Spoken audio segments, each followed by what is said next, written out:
नमस्कार मित्रों, आपसे अनुरोध है कि इस वीडियो को अंत तक देखें। यदि आपको हमारा यह प्रयास पसंद आए तो वीडियो को लाइक करें और नीचे कमेंट में जय श्री राधे कृष्ण अवश्य लिखें। साथ ही अगर आपने हमारे चैनल को अभी तक सब्सक्राइब। क्या हमारा भाग्य पहले से लिखा होता है? हमारे भाग्य में जो भी कुछ घटता है वह पहले से तय है। दोस्तों, गरुड़ पुराण में बताया गया है कि मनुष्य के भाग्य में जो भी कुछ जन्म से मृत्यु तक जो भी घटना घटता है वह पहले से तय होता है। दोस्तों, मृत्यु और जन्म ही एक ऐसा सत्य है जिसे कोई टाल नहीं सकता है। पर दोस्तों, हम यह नहीं जान पाते हैं कि हमारा भाग्य हमारे से जन्म से पहले ही लिखा होता है या जन्म के बाद। लेकिन गरुड़ पुराण में जन्म मरण कर्म के बारे में विस्तृत रूप से जानकारी दिया गया है। तो आइए शुरुआत करते हैं गरुड़ पुराण की उस ज्ञानवर्धक प्रस्तुति की कि मनुष्य का भाग्य कब लिखा जाता है। क्या मनुष्य भाग्य उसके जन्म से पहले लिखा जाता है या जन्म के बाद? नमस्कार दोस्तों, स्वागत है हमारे इस चैनल आध्यात्मिक ज्ञान दृष्टि पर। मित्रों, गरुड़ पुराण की इस ज्ञानवर्धक प्रस्तुति में आप खो जाएं। उससे पहले हम आपको बता दें कि इस वीडियो को आधा अधूरा देखना की गलती बिल्कुल भी नहीं करें, क्योंकि यह गरुड़ पुराण की ज्ञानवर्धक प्रस्तुति है जो आपके जीवन से जुड़ी हुई है। गरुड़ पुराण की इस रहस्यमय ज्ञान को जानने के बाद आपके जीवन से जुड़ी समस्त लोभ, क्रोध, मोह, दुखों का अंत होगा। मित्रों, भगवान श्री कृष्ण कहते हैं, कभी भी किसी व्यक्ति को गरुड़ पुराण की बातों को आधा अधूरा नहीं सुनना चाहिए, क्योंकि आधा अधूरा ज्ञान हमेशा विष के समान होता है। इसीलिए मित्रों, आपसे यही आग्रह है, आप इस वीडियो को बिना स्किप किए अंत तक जरूर देखिए। साथ ही इस वीडियो को एक लाइक करके चैनल को अवश्य सब्सक्राइब कर लीजिए। और हां दोस्तों, कमेंट बॉक्स में जय श्री कृष्णा लिखकर ईश्वर को आप अपना आभार व्यक्त जरूर कर दीजिए। इससे आपके जीवन से सभी दुखों का अंत होगा। आइए दोस्तों, जानते हैं गरुड़ पुराण में श्री कृष्ण ने बताए हैं कि हर मनुष्य के जीवन में जो कुछ भी होता है वह जन्म से पहले से तय होता है, उसे कोई टाल नहीं सकता है। दोस्तों, गरुड़ पुराण हमें जन्म मरण से लेकर वर्तमान जीवन कैसे जिए यह सभी चीजों के बारे में सिखाते हैं। आइए दोस्तों, आज हम एक कथा के माध्यम से जानते हैं कि हमारा भाग्य जन्म से पहले लिखा जाता है या जन्म के बाद, जो गरुड़ पुराण और स्कंद पुराण के द्वारा बताया गया है, जो श्री कृष्ण ने स्वयं नारद से बतलाया था। आज हम उन्हीं कथा को जानेंगे। मित्रों, एक समय की बात है, द्वारका नगरी में श्री कृष्ण अपने दिव्य आसन पर बैठे हुए थे। तभी देवर श्री नारद नारायण नारायण का जाप करते हुए उनके पास पहुंचते हैं और उन्होंने प्रणाम करके कहा, हे प्रभु, आप त्रिकालदर्शी हैं। मैंने सुना है कि जो जीव मनुष्य जन्म लेता है, क्या उसका भाग्य पहले से लिखा होता है? हे प्रभु, मैं जानना चाहता हूं कि मनुष्य के साथ जो कुछ घटना घटित होती है वह उसके जन्म से पहले तय होती है या वह पिछले जन्म का भोग भोगता है?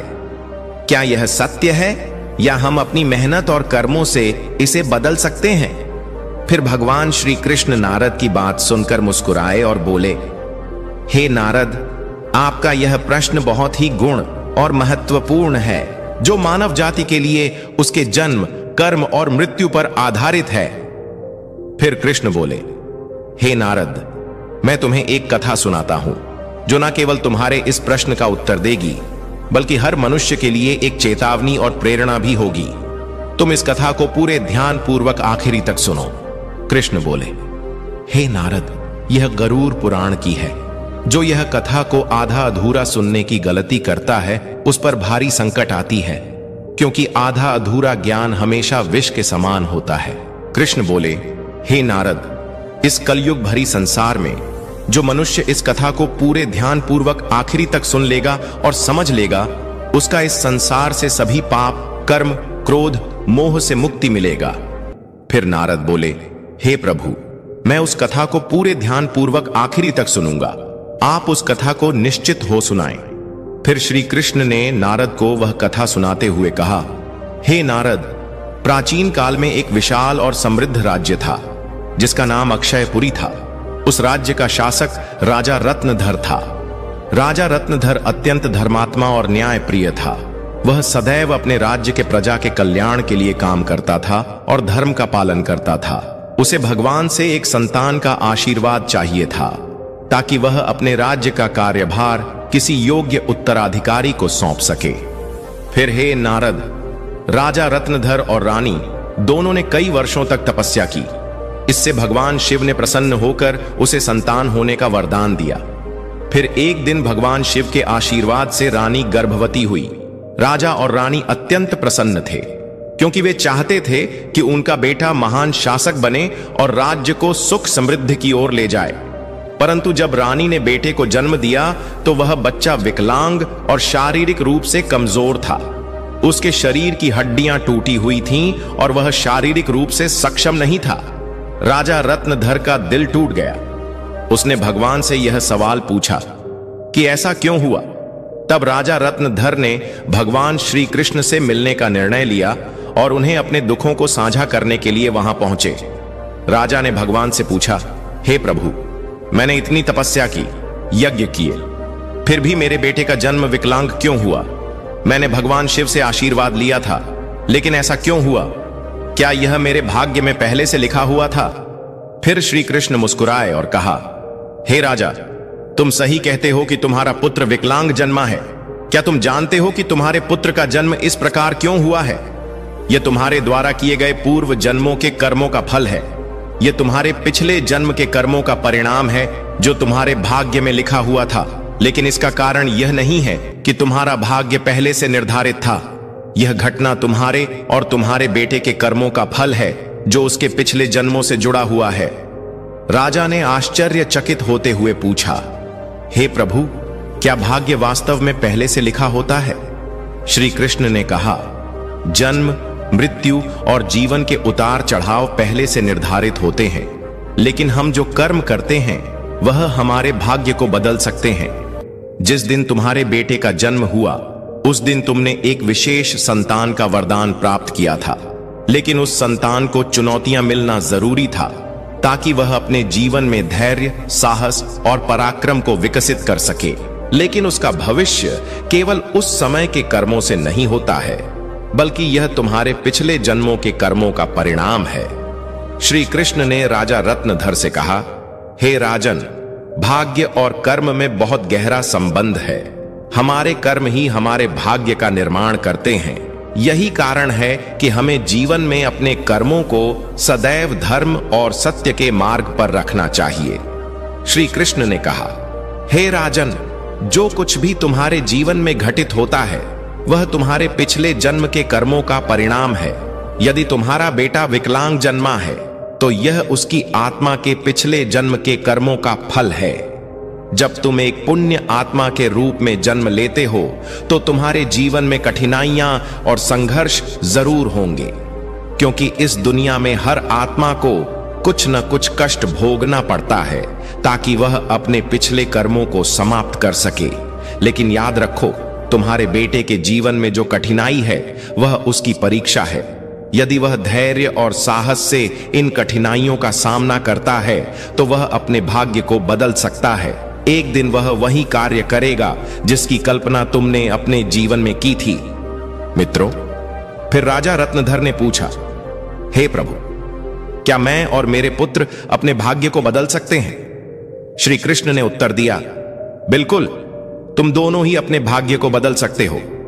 तुम्हारे बेटे के जन्म के समय जो विकलांगता थी वह उसके कर्मों का फल था, लेकिन उसका भविष्य तुम्हारे अच्छे कर्मों पर निर्भर करता है। यदि तुम उसे साहस, धैर्य और आत्मविश्वास से भर दोगे तो वह अपने भाग्य को बदल सकता है। तुम्हारे अच्छे कर्मों के परिणाम स्वरूप वह एक दिन महान बनेगा और राज्य का भार संभालने में सक्षम होगा। मित्रों, फिर भगवान श्री कृष्ण ने आगे कहा, भाग्य एक चक्र के समान है जो कर्मों के आधार पर घूमता रहता है। जब तुम अच्छे कर्म करते हो तो तुम अपने भाग्य को सुखमय बना सकते हो। फिर आगे श्री कृष्ण से राजा रत्नधर ने कहा, क्या भाग्य निश्चित रूप से पिछले कर्मों से जुड़ा होता है? श्री कृष्ण बोले, हां, लेकिन उसे बदलने की शक्ति तुम्हारे हाथों में है। यदि तुम अच्छे कर्म करते हो तो वह तुम्हारे भाग्य को भी सुधार सकते हो। साथ ही भक्ति साधना और सेवा से भाग्य बदला जा सकता है। भगवान की भक्ति से ईश्वर को प्रसन्न करके हम अपने भाग्य को बदल सकते हैं। अगर तुम अपने पुत्र को साहस और आत्मविश्वास से जीवन के संघर्षों का सामना करने की शिक्षा दोगे तो वह अपने भाग्य को बदल सकता है। राजा रत्नधर ने भगवान श्री कृष्ण की बातों को पूरी तरह से आत्मसात किया और अपने पुत्र को शिक्षा देने का संकल्प लिया। उसने अपने पुत्र को कठिनाइयों के बावजूद साहस और विश्वास के साथ जीवन जीने की प्रेरणा दी। समय के साथ उस विकलांग पुत्र ने अपनी आत्मविश्वास और कठिनाई से लड़ते हुए समाज में महत्वपूर्ण स्थान प्राप्त किया। उसकी संघर्षशीलता और साहस ने राज्य में उसका सम्मान बढ़ाया। कृष्ण बोले, हे नारद, तुम यह समझो कि भाग्य एक निरंतर प्रक्रिया है जो कर्मों के आधार पर बदलती रहती है। जो लोग जीवन में अपने कर्मों को सुधारते हैं और भगवान की शरण में जाते हैं, उनका भाग्य भी बदलता है। यह केवल कर्म ही नहीं है, बल्कि यह जीवन के संघर्षों और कर्मों का परिणाम है। मित्रों, फिर श्री कृष्ण ने नारद से कहा, यह कथा हमें यह सिखाती है कि जीवन में जो कुछ भी घटित होता है वह हमारे पिछले कर्मों का फल है। भाग्य और कर्म का कोई निश्चित प्रारूप नहीं है। हमारा कर्म हमारा भाग्य बदल सकता है। मित्रों, गरुड़ पुराण हमें सिखाते हैं, यदि हम अच्छे कर्म करते हैं और सत्य की राह पर चलते हैं और ईश्वर के ध्यान करते हैं तो हम अपने जीवन की दिशा बदल सकते हैं। फिर श्री कृष्ण ने नारद से कहा, हे नारद, यह संसार कर्मों का दर्पण है। जो जैसा कर्म करेगा वह वैसा फल भोगे। मनुष्य को यह ध्यान रखना चाहिए कि माता पिता की सेवा, दूसरे की सहायता और ईश्वर का ध्यान ही सबसे बड़ा धर्म है। जो मनुष्य अपने पिछले जन्म में किसी के साथ पाप किया है, किसी को कष्ट दिया है, उसे न केवल नरक में भयानक यातना मिलती है, बल्कि वह जन्म जन्मांतर तक उस भोग भगती है। लेकिन जो अपना कर्म सुधार है वह इस चक्र से मुक्त हो सकता है, क्योंकि यह संसार एक अवसर है। धर्म, सेवा, सत्य ही मनुष्य का जीवन है। मनुष्य के यह समझना चाहिए कि मृत्यु के बाद के उसके अच्छे कर्म ही साथ जाते हैं। मित्रों, यह कथा हमें यह सिखाती है कि हमारे भाग्य पिछले कर्मों का फल है। हर पाप का दंड, हर पुण्य का फल निश्चित होता है। हे मनुष्य, तुम अपने कर्मों पर ध्यान दो, स्वार्थ, पाप और अहंकार को त्यागो, धर्म, सत्य और सेवा को अपनाओ, क्योंकि यही जीवन का सबसे बड़ा सत्य मार्ग है। मित्रों, श्री कृष्ण ने इस प्रकार नारद को गरुड़ पुराण के रहस्य को बताया। मित्र, भाग्य निश्चित रूप से जन्म से पहले लिखा जाता है, लेकिन हम अपने जीवन के संघर्ष, सत्य, धर्म और ईश्वर की भक्ति से हम अपने भाग्य को बदल सकते हैं। मित्रों, गरुड़ पुराण में भाग्य का लेखा जोखा और कर्मों के बारे में उल्लेख मिलता है। पर दोस्तों, मनुष्य अपने कर्मों, संघर्ष और ईश्वर की भक्ति से हम अपने जीवन को बदल सकते हैं। मित्रों, गरुड़ पुराण हमें सिखाते हैं कि जीवन एक बोया हुआ खेत की तरह है। मनुष्य खेत में जो बीज बोते हैं वही फल प्राप्त होता है। उसी प्रकार मनुष्य अपने जीवन में जो कर्म करते हैं उसका अगले जन्म में उसी रूप से फल भोगता है। इसलिए दोस्तों, गरुड़ पुराण में श्री कृष्ण कहते हैं कि जब मनुष्य का जन्म होता है तो उसके पिछले कर्मों के आधार पर उसका भाग्य उसके जन्म से पहले लिखा जाता है और उस मनुष्य के साथ वही होता है जो उसके जन्म से पहले उसके भाग्य में लिखा हुआ है, जिसे कोई टाल नहीं सकता। परंतु सत्य, धर्म और सेवा से ईश्वर को प्रसन्न कर हम अपने भाग्य को बदल सकते हैं। हिंदू धर्म का सबसे बड़ा धर्म ग्रंथ गरुड़ पुराण है, जिसमें मनुष्य के जीवन, मृत्यु और भाग्य कर्मों के बारे में विस्तार रूप से बताया गया है। यह पुराण हिंदू धर्म के 18 महापुराण में से एक है और इस पुराण में जन्म मरण से पुनर्जन्म, कर्म और आत्मा के मार्ग के बारे में पूरे विस्तार से बताया गया है। दोस्तों, गरुड़ पुराण के अनुसार मनुष्य का भाग्य उसके पिछले कर्मों पर निर्भर करता है। गरुड़ पुराण, जो विष्णु पुराणों के प्रमुख ग्रंथ में से एक है, यह पुराण जीवन के रहस्यों और मानव के कर्मफल के बारे में बताया गया है। गरुड़ पुराण में श्री कृष्ण को साक्षात भगवान विष्णु के अवतार माने जाते हैं। दोस्तों, गरुड़ पुराण में श्री कृष्ण कहते हैं, मनुष्य अपने जीवन में अच्छे कर्म और सत्य मार्ग पर चलकर ईश्वर को प्रसन्न कर हम अपने भाग्य में होने वाले घटनाओं से बच सकते हैं और आने वाले भाग्य को हम बदल सकते हैं। मित्रों, गरुड़ पुराण में श्री कृष्ण ने मनुष्य को जीवन जीने के लिए 3 मुख्य उपदेश दिए हैं, जिन पर चलकर हम अपने भाग्य के कर्मों को बदल सकते हैं। दोस्तों, आप इस वीडियो को अंत तक जरूर देखिए, क्योंकि यह सारी जानकारी गरुड़ पुराण के द्वारा बताया गया है। इस वीडियो को बीच में छोड़कर जाने की गलती बिल्कुल भी नहीं करें। इसीलिए इस ज्ञानवर्धक प्रस्तुति को अंत तक जरूर देखिए। आइए जानते हैं। नंबर 1, अपने धर्म का पालन करना। मनुष्य का जन्म किसी खास उद्देश्य के लिए होता है। जो मनुष्य अपने पिछले जन्म में पाप करता है, वह इस जन्म में भी उस पाप का भोग भोगता है, क्योंकि मनुष्य के जन्म से पहले उसका जन्म से मरण तक का भाग्य पहले तय होता है। इसलिए दोस्तों, गरुड़ पुराण में श्री कृष्ण ने बताया है, मनुष्य को हमेशा धर्म और सत्य का पालन करना चाहिए। इससे हमारे पिछले जन्म के पाप से बच सकते हैं। ईश्वर की भक्ति से हम अपने जीवन को बदल सकते हैं। हम सभी ऊंचाई तक पहुंच सकते हैं। दोस्तों, यह जीवन एक अनमोल उपहार है। आप इसे व्यर्थ न जाने दें। सही कर्म और धर्म का पालन से हम अपने जीवन को अगले जन्म में होने वाले घटनाओं से बच सकते हैं। यह न केवल आपके लिए है, बल्कि इसे पूरे समाज और दुनिया के आप प्रेरणा का स्रोत बन सकते हैं। नंबर 2, माता पिता सेवा और आदर करना। दोस्तों, गरुड़ में श्री कृष्ण कहते हैं कि मनुष्य को हमेशा अपने माता पिता की सेवा करनी चाहिए, क्योंकि माता पिता के ही चरणों से तीनों लोकों का स्वर्ग है। जो लोग माता पिता को नहीं मानते, उनका आदर नहीं करते, उन्हें न केवल नरक में भयानक यातना भोगनी पड़ती है, बल्कि उसके अगले जन्म में भी भारी संकट भोगना पड़ता है, और वह मनुष्य अपने पाप का परिणाम जन्म जन्मांतर तक उस कर्म का भोग करता रहता है।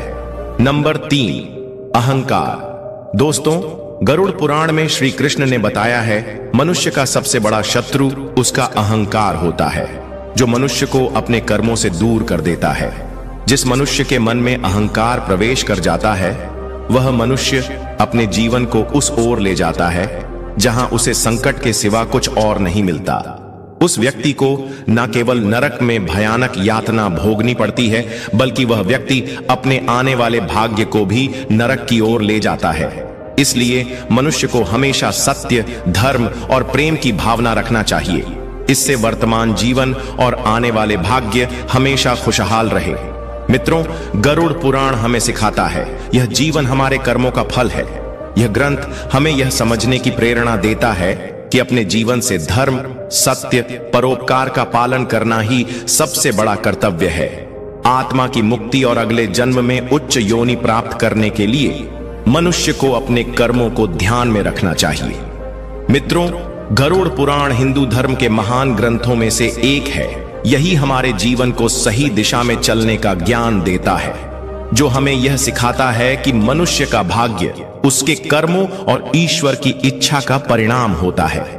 यह ग्रंथ न केवल जीवन और मृत्यु के रहस्यों के बारे में बताता है, बल्कि यह भी समझाता है कि मनुष्य अपने जीवन को किस प्रकार सही दिशा में ले जा सकता है।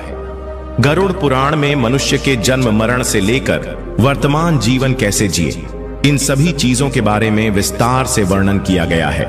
मनुष्य के जीवन से लेकर मृत्यु तक की सारी जानकारी इस धर्म ग्रंथ गरुड़ पुराण में बताया गया है। मनुष्य जीवन में जो कुछ घटित होता है, वह हमारे पिछले जन्म का फल है। दोस्तों, गरुड़ पुराण हमें यह सिखाता है कि भाग्य केवल कर्मों का फल है। भले ही भाग्य जन्म से पहले लिखा हो, पर हम अपनी कर्मों से इसे बदल सकते हैं। मित्रों, जीवन एक दुर्लभ अवसर है, जिसे सही दिशा में ले जाकर हम आत्मा को मोक्ष की ओर अग्रसर कर सकते हैं। धन्यवाद दोस्तों।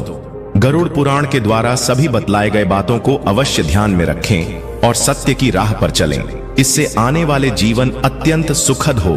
और दोस्तों, वीडियो अच्छा लगा तो इस वीडियो को लाइक करके कमेंट में जय श्री कृष्ण जरूर लिख दीजिए।